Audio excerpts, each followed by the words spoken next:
So, hi everyone. In the last class, we were discussing about the centriole. Okay. So, theoretically we've discussed about it. The पूरा अपन ने completely उसको discuss तो कर लिया था. But just so that you guys don't get confused, I was writing it all down once again so that you guys are clear in your mind that how to form an answer if it comes out in your exams, if it is asked in your exams, how to write it down, how to write an answer. Okay, so in the written thing also we've written till that centriole is a subcellular structure. Okay, it is hollow cylinder in shape. As you can see that there are the boundaries, but there's nothing in between, there's nothing inside it. Okay, so that's why it is hollow cylinder in shape. These are two in number in each centrosome, and they are perpendicularly arranged to each other. ठीक है, means at 90-degree angle to the each other. Okay, at the distal end, the centriole consists of distal appendages. Okay, these are 9 in number. Cool. These are 9 in number, and one distal appendage is attached to one मतलब each microtubule triplet. ठीक है, hence जितने microtubule triplet है जैसे 9 है तो उतने के उतने क्या है, distal appendages हैं. ठीक है, और क्या होती है डिस्टल साइड में, सेंट्रियोल के एंड पे नहीं है ना, डिस्टल साइड में देयर आर सब distal appendages also.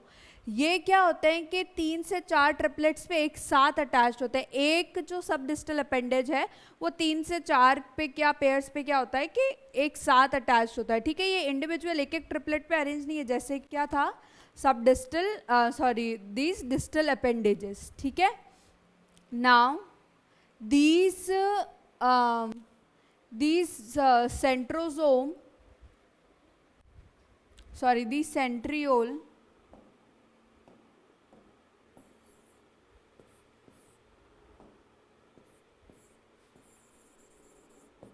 centrioles are connected to each other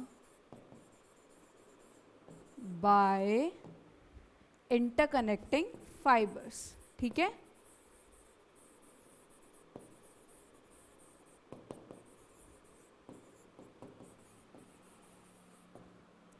ये जो सेंट्रियोल्स हैं इनके बीच में क्या है, इंटरकनेक्टिंग कुछ फाइबर्स है जो कि इनको क्या है एक दूसरे के पास होल्ड किए हुए है. ठीक है, नाउ अगर अपन एक सेंट्रियोल को इंडिविजुअली देखें, ठीक है, I should I am deleting this all. Okay, so that we can write it down with the help of a good diagram. Okay,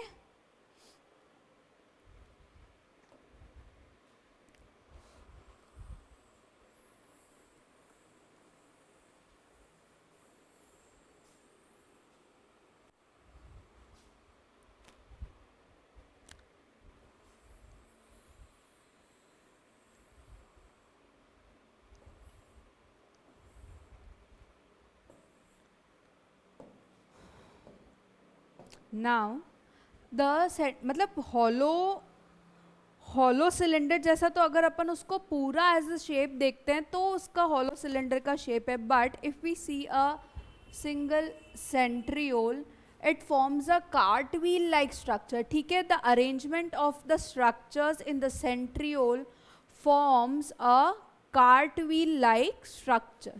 ठीक है,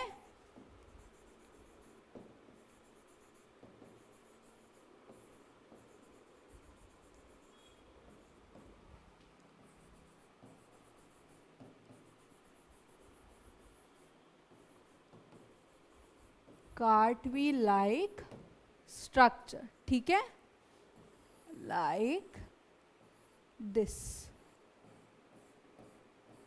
Okay, Now, at the periphery,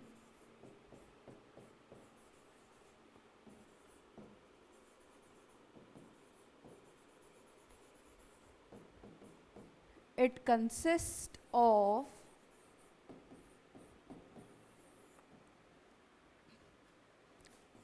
nine microtubule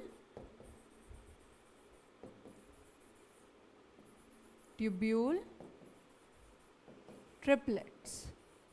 okay हमने देखा कि ये जो periphery है, इसका periphery मतलब आउटर बॉर्डर जो होता है, जो अपन कह सकते हैं, ठीक है। इसका जो पेरिफेरी है उसमें क्या है, 9 माइक्रोट्यूब्यूल ट्रिपलेट्स होते हैं, ठीक है। ये माइक्रोट्यूब्यूल के क्या है, ट्रिपलेट्स है, ठीक है। 3 माइक्रोट्यूब्यूल प्रेजेंट होते हैं इसमें, और उनका क्या होता है, ट्रिपलेट, 9 ट्रिपलेट्स प्रेजेंट होते हैं माइक्रोट्यूब्यूल्स के, ठीक है। At the periphery it consists of 9 microtubule triplets, ठीक है। जिसमें क्या है, उन ट्रिपलेट्स का नाम A, B और C। ये जो माइक्रोट्यूब्यूल्स है ना, these are made up of tubulin, okay। Microtubule made up of tubulin, okay, protein. तो ये क्या है, ए, बी और सी, इसमें क्या होता है, माइक्रोट्यूब्यूल्स प्रेजेंट होते हैं, ठीक है। इसमें से 1 microtubule is a complete microtubule and 2 of them are half, ठीक है। In the triplet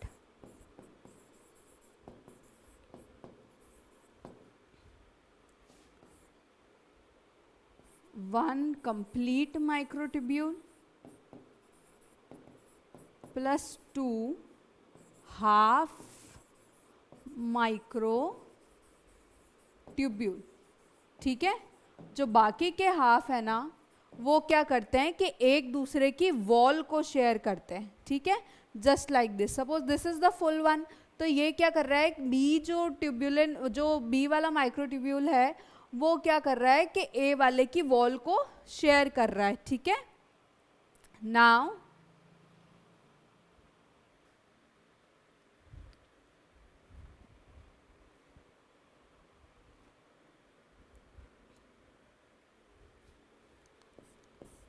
these triplets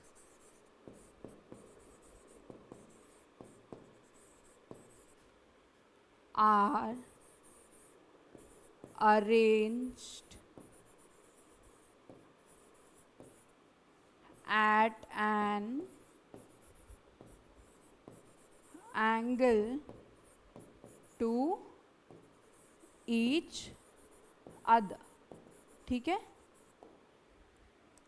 ये जो ट्रिपलेट्स हैं, यू कैन सी, ये वाले जो ट्रिपलेट्स है वो एक दूसरे पे एक एंगल पे जुड़े हुए हैं। ऐसा नहीं है कि बिल्कुल स्ट्रेट में ही पूरा कोई एक सर्कल बना के बैठे हैं या किसी एक लाइन में अरेंज है, नहीं, ये एक क्या है, एंगल पे अरेंज है, ठीक है। कोई ऐसे, कोई ऐसे, एक पर्टिकुलर एंगल बना रहे हैं और उस पे क्या है, ये एक दूसरे से अरेंज्ड है, ओके। अच्छा, one more thing I forgot to tell you, these distal appendages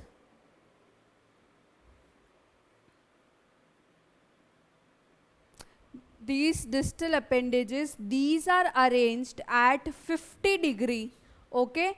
These distal appendages are attached at 50 degree angle to the centrioles, ठीक है।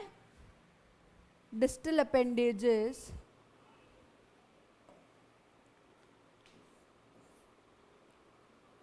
attached at 50 degree to the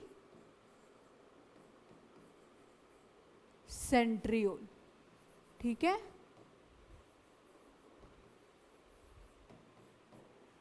ठीक है, हाँ। तो these triplets are arranged to each other at an angle, okay।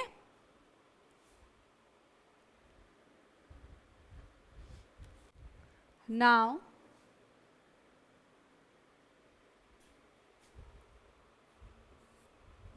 these triplets are connected to each other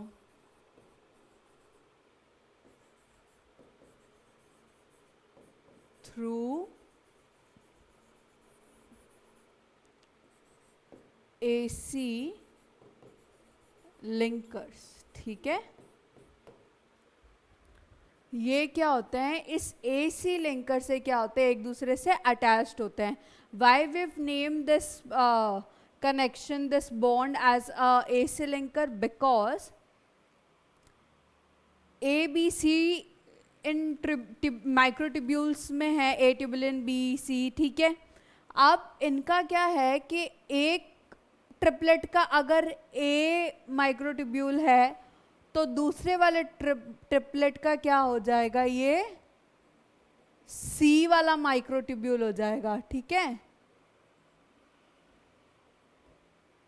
तो इसलिए क्या हुआ कि एक का A एक का C है, तो दैट्स वाई इनका नाम ही क्या, लिंकर का नाम क्या हो गया, AC linkers. Okay, now the core, अब ये तो क्या हो गई हमारी पेरिफेरी की बात हो गई. ठीक है, the core of the centriole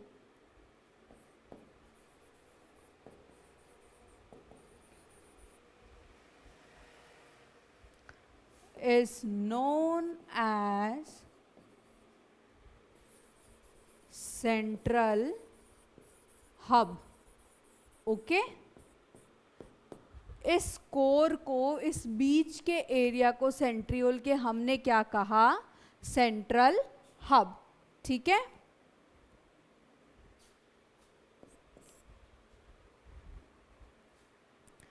it does not contain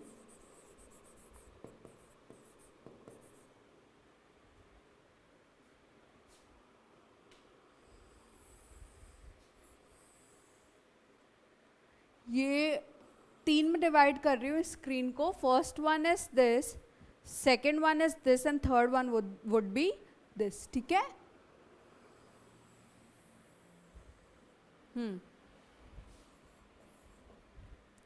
तो it does not contain any microtubule. Here it refers to the central hub. ठीक है, the central hub does not contain any microtubule. ठीक है, hence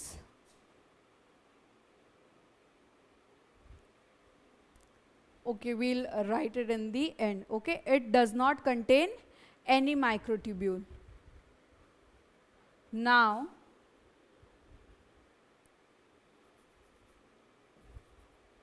these microtubule triplets are connected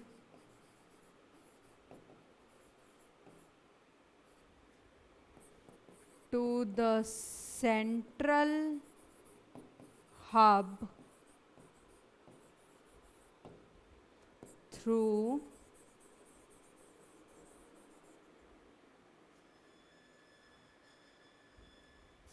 spokes. Okay, spokes are what,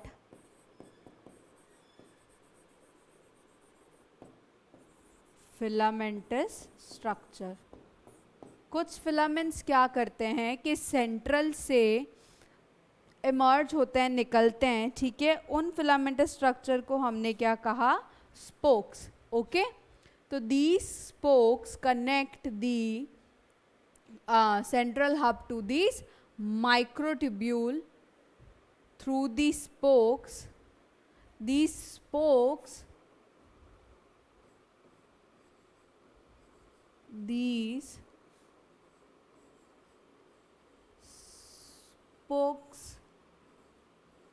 attach to a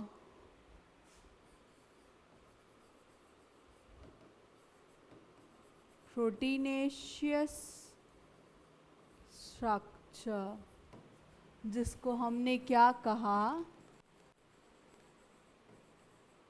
pin head. ठीक है, इसको हमने क्या कहा, पिन हेड. तो ये स्पोक्स क्या करते हैं कि पिन हेड पे अटैच होते हैं. ठीक है, उसी के द्वारा, उसी के थ्रू ये क्या करते हैं कि माइक्रोट्यूब्यूल से भी अटैच्ड होते हैं. Because the pin head is attached to the microtubule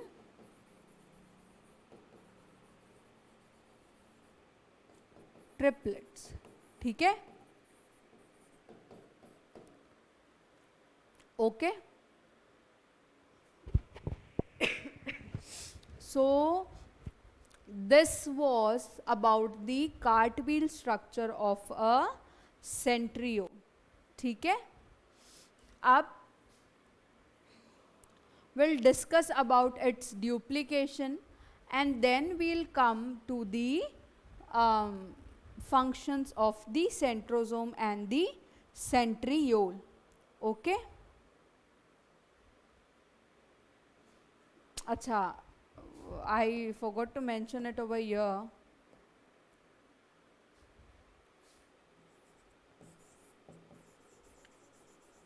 Arrangement of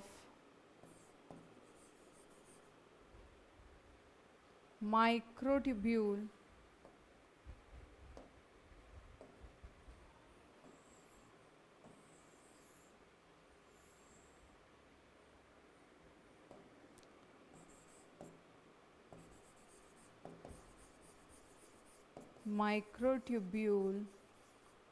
inside the centriole is known as 9+0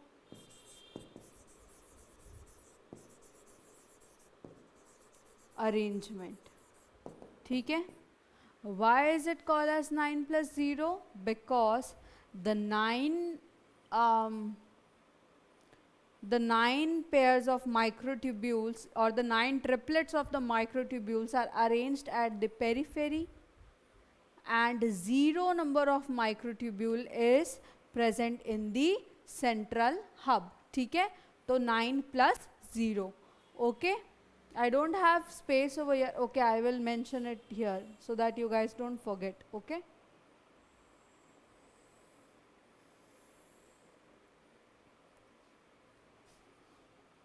इधर स्टार लगा रही हूँ and I'm continuing from this. 9 triplets of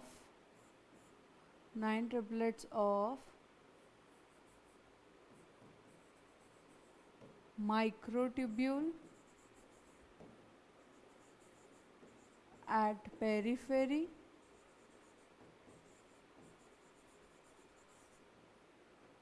zero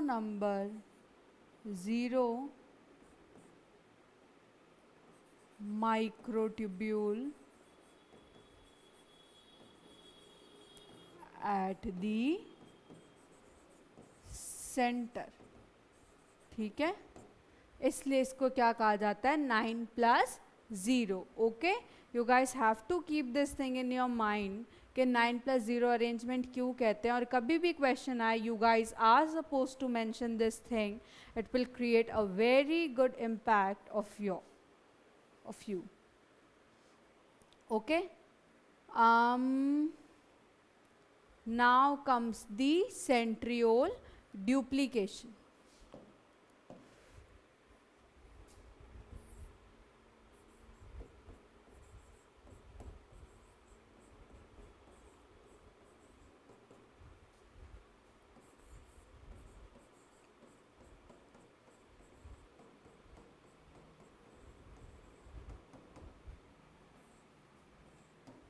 centriole duplication. ठीक है, अभी तक हमने पढ़ लिया कि भाई सेंट्रियोल का स्ट्रक्चर क्या होता है, उसमें क्या क्या चीज़ें होती है, क्या क्या चीज़ें नहीं होती। ठीक है, अब अपन देखते हैं कि एग्जैक्टली ये स्ट्रक्चर डुप्लीकेट कैसे करता है, ये स्ट्रक्चर डिवाइड कैसे करता है। ठीक है, सबसे पहले विल स्टार्ट विथ कि ये जो इंटरकनेक्टिंग फाइबर होते हैं इसके, ठीक है, जो मैंने बताया था जिससे सेंट्रियोल एक दूसरे से अरेंज्ड होते हैं। ठीक है, वो क्या करता है कि वो थोड़ा सा बॉन्ड जो होता है वो लूज होना स्टार्ट हो जाता है। ठीक है, फर्स्ट उसमें क्या हो जाएगा,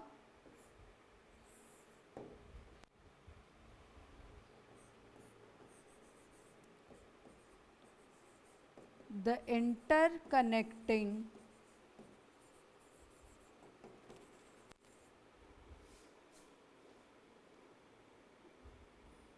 fibers slash bond is severed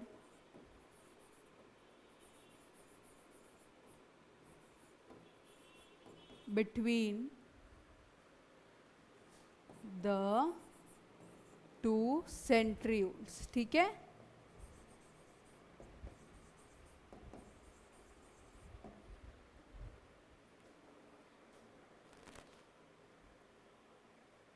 ये जो इंटरकनेक्टिंग फाइबर्स है, ये जो इंटरकनेक्टिंग बॉन्ड है, इट स्टार्ट्स टू सिवियर, ये थोड़ा थोड़ा क्या हो जाता है, खत्म होना चालू हो जाता है। ठीक है,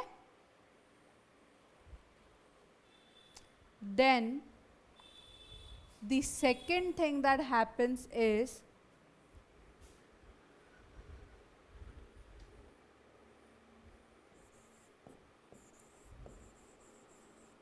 a procentriole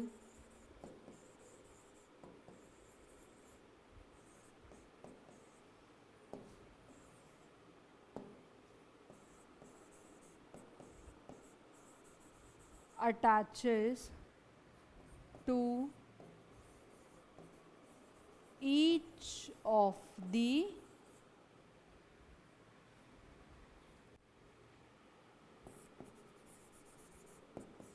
सेंट्रियोल। ठीक है, एक प्रोसेंट्रियोल, एक छोटा सेंट्रियोल जो होता है ना, वो क्या हो जाता है, यहाँ पे फॉर्म हो जाता है इनके प्रॉक्सिमल एंड पे। आई अटैच नहीं, एक्चुअली फॉर्म। ठीक है,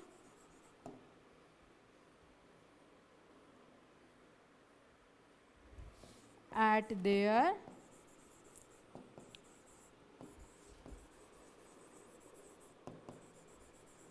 proximal ends। ये जो न्यू सेंट्रियोल बनता है या प्रो सेंट्रियोल बनता है, ठीक है,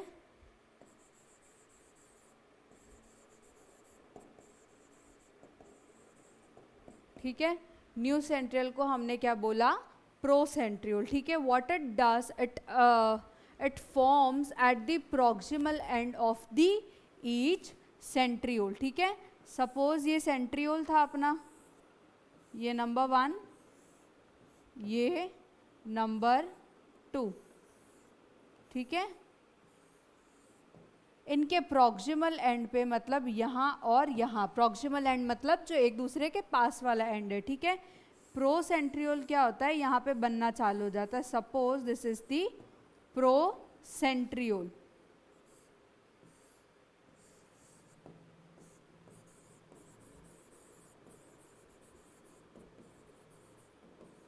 ठीक है, ये क्या होता है, इनके प्रॉक्सिमल एंड पे फॉर्म होना स्टार्ट हो जाता है।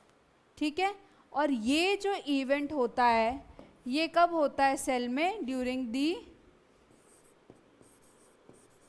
S phase of the cell cycle। ठीक है, ये सेल साइकिल का क्या होता है, सिंथेसिस फेज होता है। ठीक है, जब क्या होता है कि जो सेल का डीएनए है वो क्या होता है कि रेप्लिकेट हो रहा होता है, ठीक है। अब जो थर्ड चीज होती है इसमें, वो क्या होती है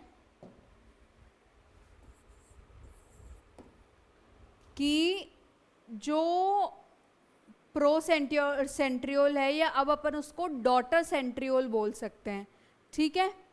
तो जो डॉटर सेंट्रियोल होती है वो क्या करती है कि खुद को एलोंगेट करती रहती है जब तक कि वो अपने पेरेंट सेंट्रियोल की साइज की ना बन जाए, ठीक है। The new slash daughter centriole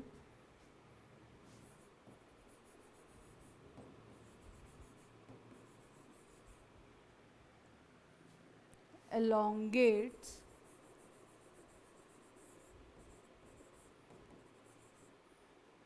until it reaches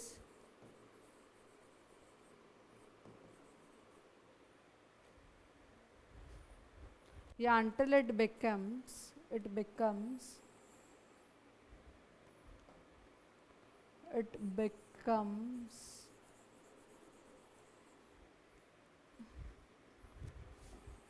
of the size of the parent centriole, ठीक है। ये क्या होता है कि जो ये न्यू सेंट्रियोल यहाँ बनी थी, ये तो छोटा सा स्ट्रक्चर था, ठीक है। ये क्या करता है कि तब तक ग्रो करता है जब तक कि ये अपने पेरेंट सेंट्रियोल की साइज का ना हो जाए, ठीक है। हर सेंट्रोसोम में जो सेंट्रियोल्स होते हैं वो एक पेरेंट होता है और एक क्या होता है, डॉटर सेंट्रियोल होता है, ठीक है। तो इनमें से भी अब जब फाइनल स्टेज पढ़ेंगे तभी मैं समझा पाऊंगी कि what I am trying to say. अभी के लिए क्या हो गया है कि जो प्रोसेंट्रियोल है वो क्या करेगा, ग्रो कर रहा है, तब तक ये क्या कर रहा है कि अपनी मदर सेंट्रियोल के साइज का या अपने पेरेंट सेंट्रियोल के साइज का ना बन जाए, ठीक है। अब नेक्स्ट जो प्रोसेस होगा वो क्या होगा,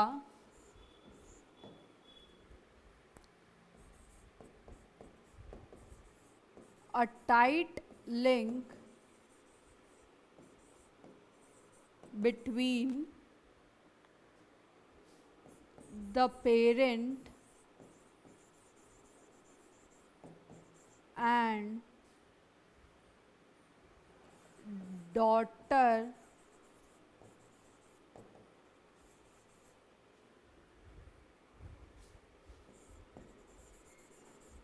centriole is established, ठीक है। जैसे कि मैंने बोला था पहले कि जो दो सेंट्रियोल्स है वो एक दूसरे से क्या होता है, कनेक्टेड होते हैं थ्रू द इंटरकनेक्टिंग फाइबर्स, ठीक है। तो अब जब वो पूरा ग्रो कर लेता है, जो सेंट्रियोल है, जो डॉटर सेंट्रियोल है, जब वो पूरा ग्रो कर चुका है एज मतलब same size of the parent तक पहुंच गया है वो, तब क्या होगा कि जो अब डॉटर और पेरेंट सेंट्रियोल हैं वो आपस में क्या बना लेंगे, एक टाइट लिंक बना लेंगे, and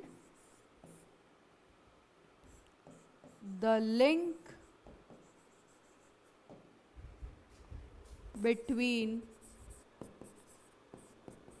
the two parent centriole is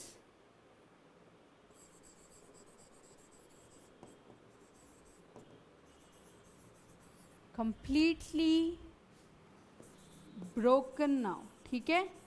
उससे क्या हो गया, नाता टूट गया और अपना जो नया वाला है वो क्या हो गए, एक सात हो गए, उनके बीच में जो लिंकेज था वो क्या हो गया, अब मजबूत हो गया है, ठीक है। तो इस स्टेज में क्या हुआ कि जो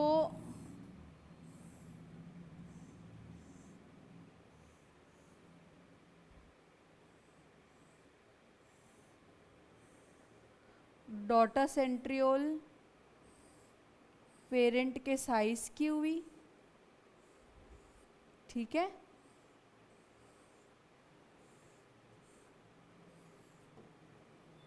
इनके बीच का लिंक बहुत कमज़ोर हो गया है, ठीक है। अब क्या हुआ कि इनके बीच का लिंक तो क्या हुआ, बिल्कुल ही टूट गया है, ओके। लेकिन अब जो नई डॉटर सेंट्रियोल और पेरेंट सेंट्रियोल है, उनके बीच क्या हो गया,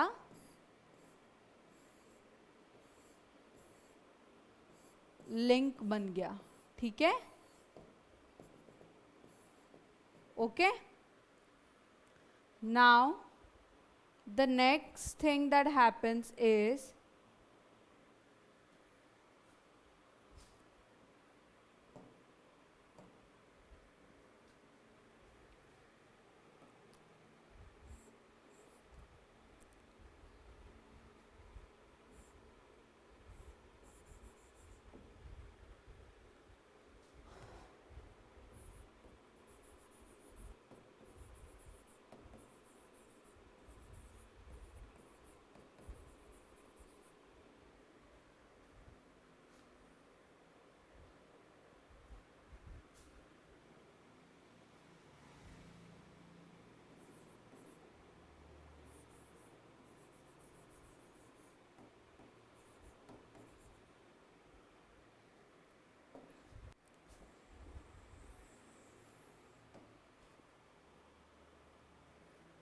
I only forgot to mention over here कि जो सेंट्रियोल्स होते हैं ना, वो एक दूसरे से 90 डिग्री पे अटैच्ड होते हैं, ठीक है।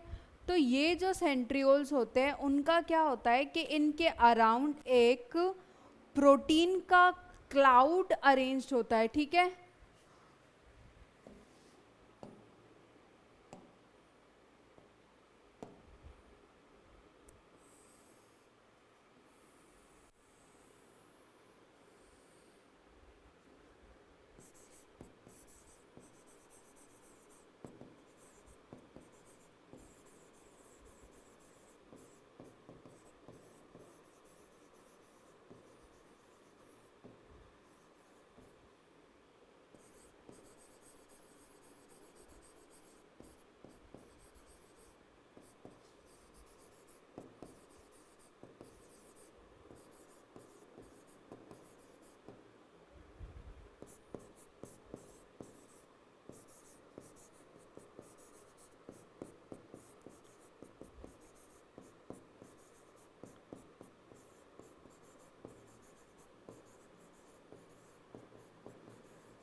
ठीक है, जिनको हमने क्या कहा है, एक प्रोटीन का क्लाउड बना सा होता है, ठीक है, जिसको अपन ने क्या कहा, पेरीसेंट्रियोलर मैट्रिक्स, ओके। तो अब इस स्टेज पे क्या होता है कि जब इनके लिंक क्या हो गए हैं, नए पेरेंट और डॉटर सेल के, जब डॉटर सेंट्रियोल का क्या है कि लिंक बन गया है, ठीक है। तो तब क्या होता है कि जो टू सेंट्रियोल्स हैं जो अब अलग अलग हो गए हैं, ठीक है, तो वो क्या करते हैं कि एडिशनल पेरीसेंट्रियोलर मटेरियल अपने अराउंड क्या कर लेते हैं, कलेक्ट कर लेते हैं, ठीक है। ये जो अब सेंट्रियोल का पेयर है, ठीक है, ये क्या करता है कि अपने अराउंड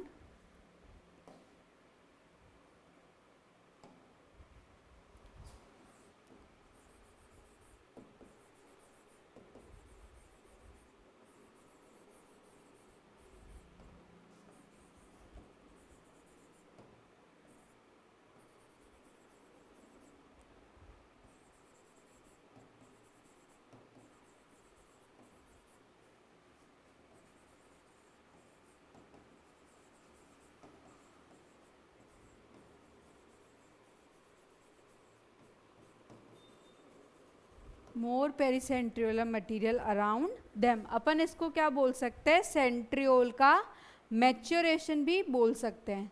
ठीक है, अब क्या होगा कि जो माइटोसिस डिवीजन होता है, सेल डिवीजन होता है, माइटोसिस और मियोसिस होते हैं। ठीक है, ये अभी अपन आगे चैप्टर्स में पढ़ेंगे ही।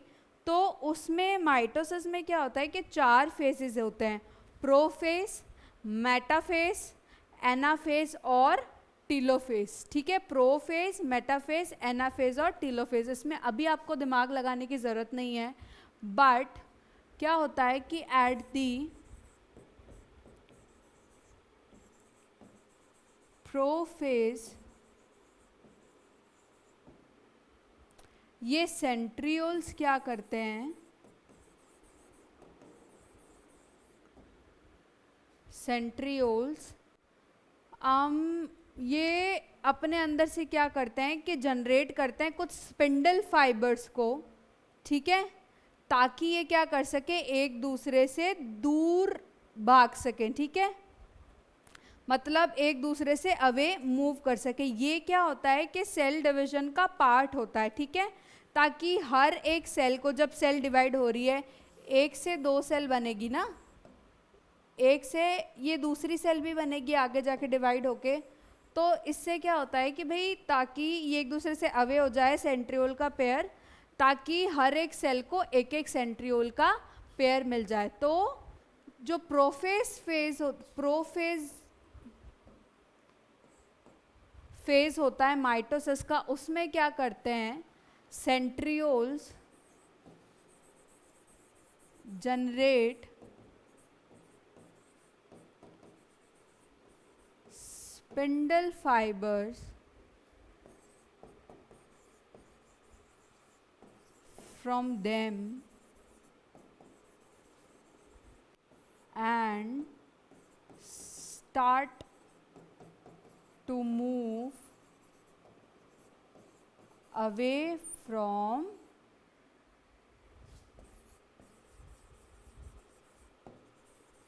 each other। ठीक है, ये जो सेंट्रियोल्स थे हमारे,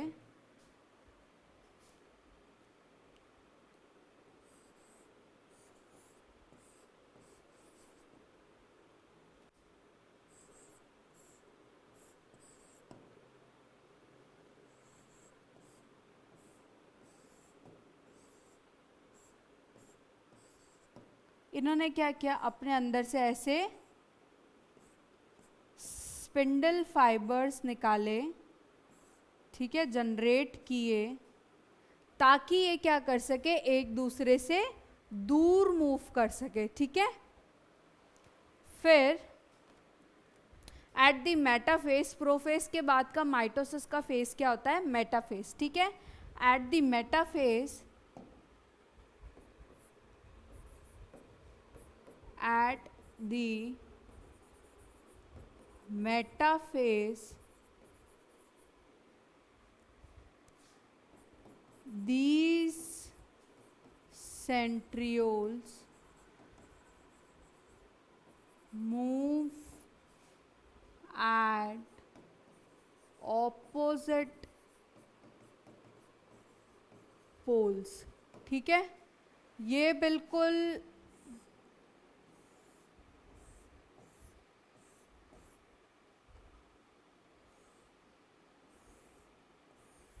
बिल्कुल क्या हो जाते हैं, opposite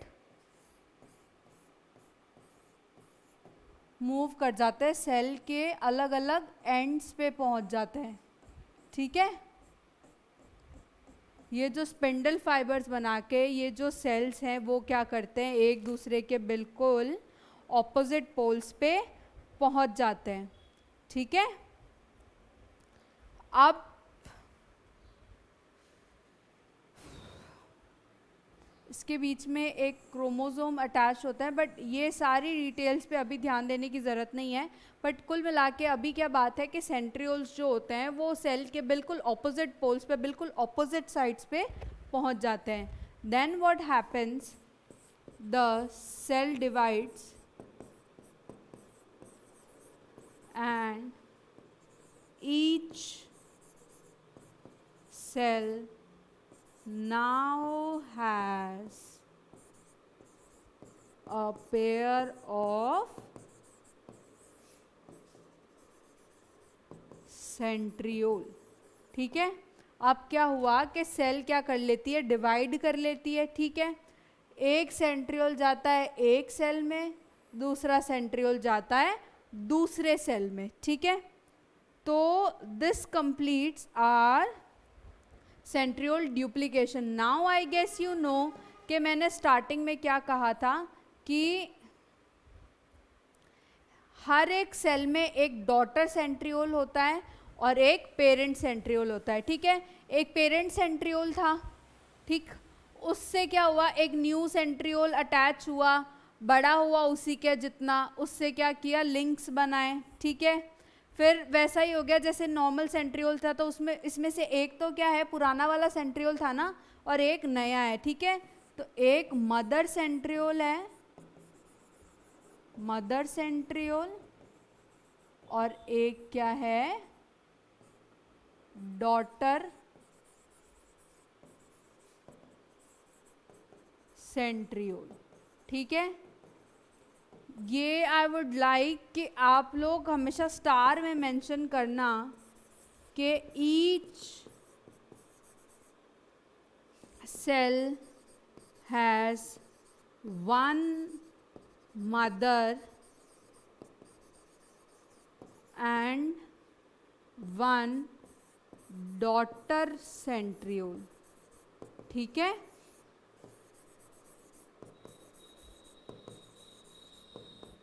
this now completes our centriole.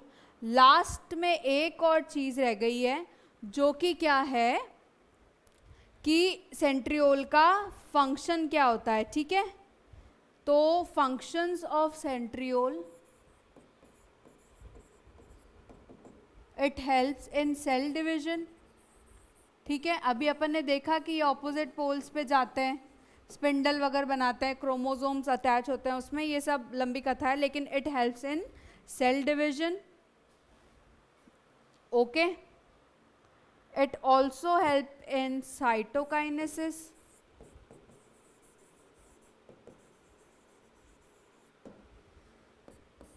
Formation of cytoskeleton.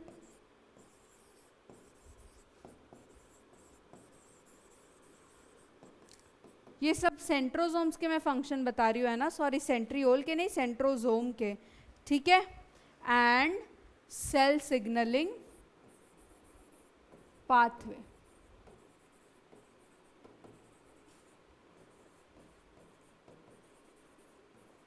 ठीक है, सेंट्रोजोम क्या करता है, सेल डिवीजन में हेल्प करता है.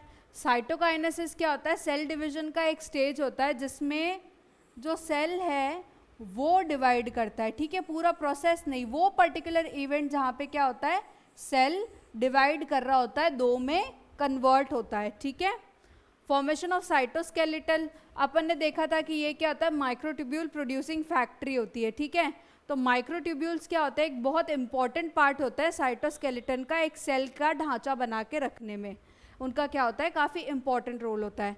And it also helps in cell signalling pathways. ठीक है, now this finally ends our centrosomes and centrioles. Okay, in the next class we'll discuss about the cytoskeleton in very short. Okay, this is not so important. बस एक एक दो दो line अपन क्या करेंगे, सबके बारे में पढ़ लेंगे. एनसीईआरटी में तो इतनी चीज़ें भी नहीं दे रखी, बट या स्टिल ओके, एक एक दो दो लाइन अपन थोड़ा इसको शॉर्ट में पढ़ लेंगे. And then we'll study about the cilia and the flagella in the eukaryotic cells. Okay, so this was all about the today's class. Thank you.